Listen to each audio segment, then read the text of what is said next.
திருச்சிற்றம்பலம். அருள்தரும் மாணிக்கவாசகர் சுவாமி அருளி செய்த திருவம்பாவையில் இருந்து 17வது பாடல் சிந்தனையையும், அருள்தரும் ஆண்டாள் நாச்சியார் அருளி செய்த திருப்பாவையில் இருந்து 17ஆம் பாடல் சிந்தனையையும் எளியேன் இன்று மேற்கொள்கின்றேன். திருவம்பாவையின் 17வது பாடல். செங்கணவன்பால் திசை முகன்பால் செங்கன் அவன் அப்படின்னு என்ன அர்த்தம்னா, சிவந்த கண்களையுடைய திருமால் அர்த்தம். செங்கன் அவன்பால் திசை முகன்பால், ஒரு பக்கம் திசை முகன் நான்முகன், தேவர்கள் பால் தேவர்களாயிருக்கிற வானவர்கள் ஒரு பக்கம், எங்கும் இல்லாததோர் இன்பம் நம்பாலதால், இப்படிப்பட்ட திருமாலும் பிரம்மாவும் தேவர்களும் வந்து நின்று வழிபாடு செய்ய முயற்சிப்படுகிற இந்த பெருமான் சன்னிதானத்திலே நாங்கள் இன்பம் பெற்றிருக்கிற வகையில் வந்திருக்கிறோம்.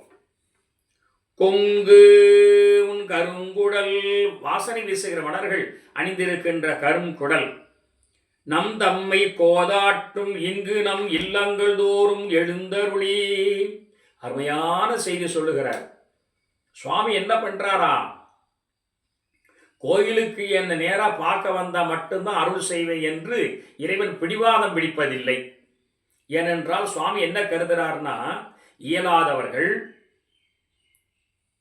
ஏதேனும் ஒரு காரணத்தால் வர முடியாதவர்கள், அவர்களுக்கு நாமே சென்று அருள் செய்வோம் என்று பரமகருணாமூர்த்தியாயிருக்கிற பரமேஸ்வரன் இல்லங்கள் தோறும் எழுந்தருளி வருகின்றார் சொல்றார்.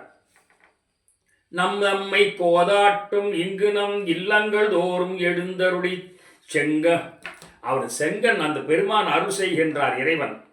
பொற்பாதம் வந்தருளும் சேவகனை, என்ன அருமையான வார்த்தை. கண்ணன் என் சேவகன் என்று பாரதி பின்னாடி பாடியிருக்கிறார், ரொம்ப பின்னாடி. ஆனால் பரமேஸ்வரனை, நம்முடைய சிவபெருமானை, மிகப்பெரிய பரம கருணாநிதியாய் இருக்கிற அந்த இறைவனை, அகிலாண்ட கோடி பிரம்மாண்ட நாயகனாயிருக்கிற அந்த தலைவனை சேவகன் ஏன் நம்மை தேடி வருகிறார். என்னப்பா நல்லா இருக்கீங்களா என்று விசாரிக்க வருகின்றார். என்று வந்தா என்னும் எம்பெருமான் தன் திருக்குறிப்பே என்று அப்பெருமான் சிதம்பரத்தில் பாடியது போல, சுவாமிக்கு என்ன வருத்தம்னா, உங்க பலத்தை காட்டுங்கள், நான் நலம் விசாரிக்க வீட்டுக்கு வருகிறேன் என்று காட்டுகிறார். சேவகனை அங்கன் அங்கன் அரசை அடியோங்கட்கு ஆரமுதை, பெருமான் இறைவன் அரசனாக இருக்கிறான், அடியோங்கட்கு ஆரமுதனாக இருக்கிறான். நங்கள் பெருமானி பாடி நலம் திகழ பங்கைய பூமுனல் பாய்ந்து ஆடேலோ எம்பாவாய். இப்படியெல்லாம் பெருமானுடைய சிறப்புகளை எல்லாம் சொல்லிக்கொண்டே அந்த பெண்கள் வீண் வார்த்தை பேசுவதில்லை, பயனற்ற வார்த்தைகளை பேசுவதில்லை. ஒரு குறிப்பை தெரிந்து வைத்துக் கொள்ளுங்கள். சுவாமியை வழிபாடு செய்ய புறப்படுறோம்னு சொன்னா, அதுக்கப்புறம் அனாவசியமான உலக குசல வார்த்தைகள் அல்ல உலகத்தில் இருக்கிற வேறு விதமான மன கிளேசம் பண்ணுகிற வார்த்தைகளை சத்தியமா பேசக்கூடாது. நான் இப்போ ஒரு விஷயம் சொல்லிடுறேன். சுவாமி தரிசனம் பண்றதுக்காக நீங்க டூரிஸ்ட் புறப்படுறீங்கன்னா, ஒரு பஸ் எடுத்துட்டு புறப்படுறீங்கன்னா, ஒரு வேன் எடுத்துட்டு புறப்படுறீங்கன்னா, தயவு செய்து அதில் சினிமா படம் போட்டு பார்த்துட்டு போகாதீங்க. அது தேவையில்லை. அதில் போய் சினிமா படம் பார்க்கறது, சீரியல் பார்க்கறது போட்டு பொழுதுபோக்கிட்டு போகாதீங்க.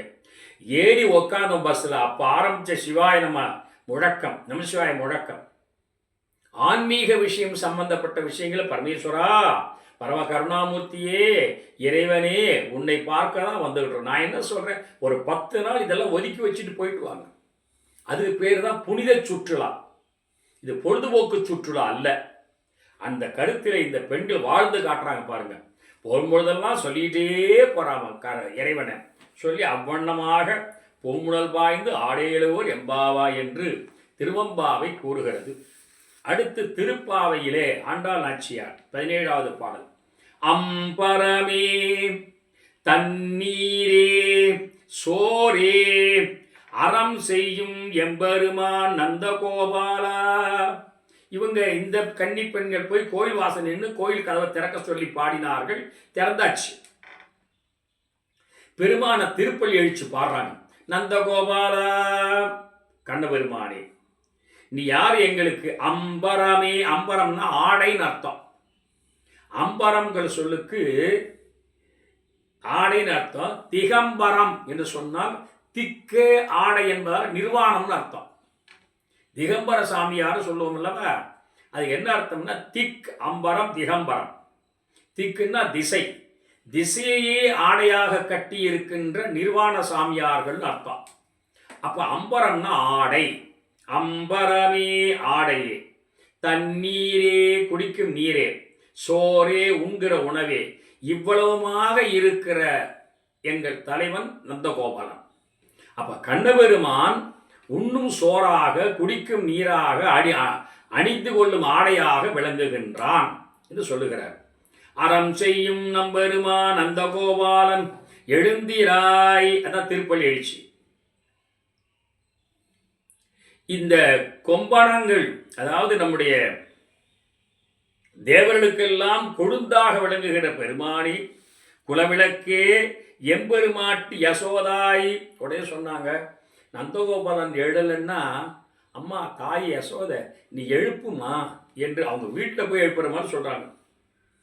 அறிவுராய் அம்பரமே அறம் அறுத்தோர்க்கு உலகு அளித்த உம்பர் கோமானே. நம்முடைய வாழ்க்கையில நம்மை வாழ வைக்க உலகத்தை அளந்து காட்டிய பரமேஸ்வரன், அது திருமால், உலகளந்த பெருமாள் சொல்றார். எழுந்தீராய் செம்பொன் கடலடி செல்வா, சிவந்த பொன் போன்ற திருவடி உடைய கடல் அணிந்திருக்கிற இறைவனே, பலதேவா. அடுத்து ஆரம்பிச்சாங்க. பலதேவன் இவருக்கு அண்ணன். அவர் பாய் சொல்லி, உம்பியும் நீயும், உம்பினா தம்பி. தமிழ் மொழியில தம்பி என்ற சொல் என் தம்பின்னு சொல்ல வேண்டாம். தம்பினாலே அவன் தம்பின்னு அர்த்தம். அதாவது தமிழ் மொழியில எம்பி, உம்பி, நும்பி, தம்பி, இப்படி பல சொற்கள் இருக்கு. இது என்ன அர்த்தம்னா, எம்பினா எமக்கு பின் பிறந்தவன் அர்த்தம், ஏன் தம்பி. உம்பின்னா உமக்கு பின் பிறந்தவன் அர்த்தம், தம்பின்னா அவனுக்கு பின் பிறந்தவன் அர்த்தம்.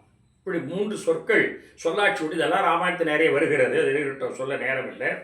உம்பியும் நீயும், பின்னே வந்த கண்டபெருமானாயிருக்கிற அவரும் பலதேவனாயிருக்கிற நீங்கள் எழுந்து வாருங்கள் என்று சொல்லி அந்த பெண்கள் சென்று எழுப்புவதாக அமைந்த அருமையான பாடல்தான் இந்த 17வது பாடல்.